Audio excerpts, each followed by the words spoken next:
If you've been taking some time off from LEGO investing research since the new year, now's the time to get started again. I've been keeping tabs on an extensive list of retiring sets over the past 4 months, and in this video, I'm going to share a sample of 5 of the sets that I'm watching for investing this year. A couple notes before we get started: all of the sets listed in this video are currently projected to retire by the BrickTap retirement list that's posted every month on the LEGO League subreddit, as well as Brick Fanatics. These lists do get updated throughout the year, so be sure to check each month to make sure the sets you're targeting haven't been pushed off the list. I also want to note that I'm not for sure picking up these sets for investing, but there are many aspects about them that pique my interest, and I can see myself investing in them at the right price. The first set we have is the Batmobile Tumbler, set number 76240, has an MSRP of $269.99. It was released in November of 2021, so it'll have a 3-year and 2-month shelf life when it retires at the end of this year. I think this set is very overlooked by investors right now. I've rarely seen it talked about on YouTube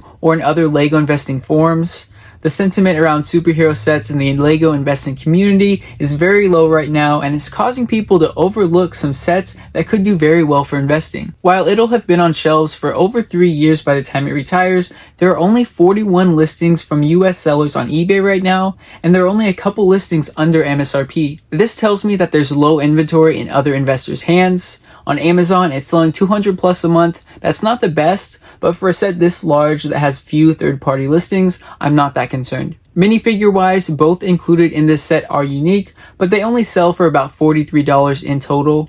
Many people looking at this set will want to compare it to the large version that retired in 2015. It had an MSRP of $199.99, and it's going on Amazon right now for only $250. When you look at the price history of this set, it did not perform well. The buy box hovered around $350 all the way till the end of 2020, then it finally saw significant price movement and rose up to $600 until this new set was released and caused that price to fall a ton. So that is not great, waiting 4+ years to rise past $350, plus the new version is $70 more than the old one. All of these signs say that it's going to be a poor performer, and many people are going to see this as well and won't invest for that reason. But as I've said many times on my channel, it's smart to zig when other investors are zagging. If you take a step back, at the end of the day, this is an iconic vehicle that will no doubt be sought after in retirement. When supply is low on a desirable set, the price will rise significantly. I think many investors will get too caught up in comps and not realize that the supply of the set is going to be much lower than the first tumbler that retired in 2015. But at the end of the day, I do consider this set more of a gamble than others. That's why I'm not for sure investing in it. I still want to buy at a significant discount to ensure myself in case I'm wrong.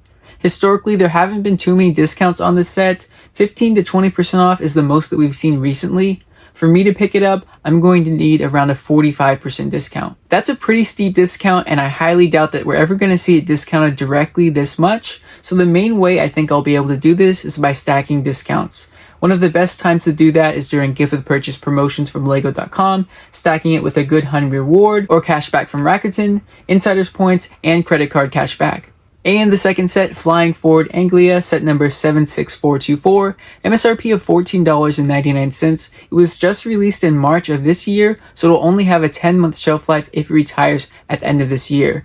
It's pretty surprising to me that this set is retiring this year with such a short shelf life.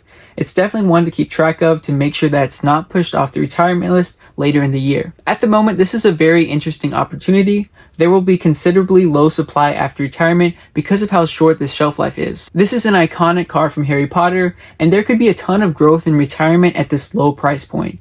While Harry Potter minifigures typically don't carry too much value when compared to Star Wars, both figures in this set are unique. They have 2 new torso printings, and their current value when combined is $10. Obviously, there's very little inventory on eBay right now because the set just came out 2 months ago, and the sales velocity on Amazon is strong at $4,000 a month. We've seen this car made a couple times in the past, most recently in 75953, Hogwarts Whomping Willow, but there haven't been any sets with just this car, so I can't really compare it to anything previously released. There haven't been any sales on it online so far, but I'm sure 20% off will be a common discount later in this year. As long as these solid signs continue throughout this year, I'll definitely be targeting it and setting my target buy price at 35% off for now. The third set is Holiday Ski Slope and Cafe, set number 41756. It has an MSRP of $79.99, was released in September of 2023, so it'll only have a 1 year and 4 month shelf life. I don't think this set is on many people's radar at all, but I think it's a solid sleeper set to be watching. I've said consistently on my channel that I don't like taking a gamble on friend sets or city sets, but there are always a few that do well for investing each year, and I think this could be one of them. It has a decently short shelf life, it's in a theme that many people don't consider for investing, and it's a unique concept / location that hasn't been made much in LEGO before. There's one past set with a similar concept, set number 31080, Modular Winter Vacation from 2018. It had an MSRP of $34.99, and it's selling on eBay for $65, and the buy box on Amazon is currently $94. There was also one set kind of similar that was released last year under the city theme. That was set number 60366, Ski and Climbing Center. The winter and skiing resort subsection of LEGO sets is a little more niche, but they generally do pretty well in retirement. There's very low supply on eBay for this set, with only one listed under MSRP. It doesn't have the strongest sales velocity on Amazon, with only 100 sold in the past month, but that could be due to it not being discounted on Amazon before. The only other sale I've seen for this set is from Kohl's late last year for 30% off, and it was also during a Kohl's Cast promotion, so that was a great opportunity to get a large discount, but I was focused on other sets that were retiring at the end of 2023 because I want to decrease my hold time as much as possible. If we see this sale again this year, I'll probably be picking some up, since when you factor in your Kohl's Cash, Kohl's Rewards, Rakuten, and credit card cashback, your discounts would add up to over 50% off. The fourth set is the Globe, set number 21332, MSRP of $229.99. It was released in February of 2022, so it'll have a 2 year and 11 month shelf life. This is really a one-of-a-kind piece from LEGO.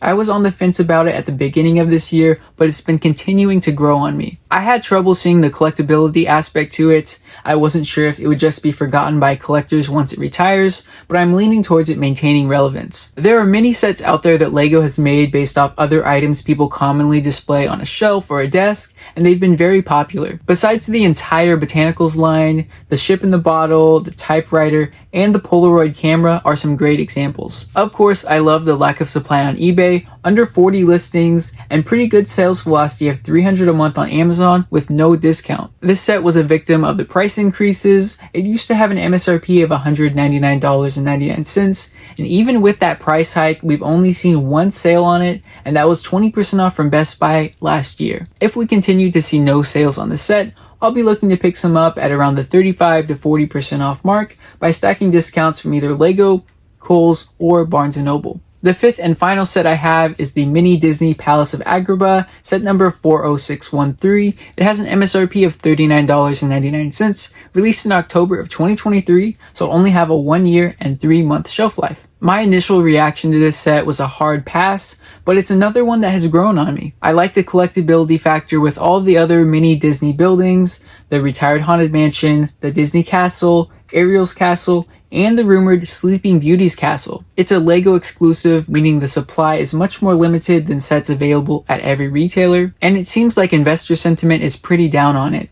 I believe that's mainly due to how long the mini Haunted Mansion stayed in stock from LEGO at 40% off. I don't think that's going to happen again with this set though.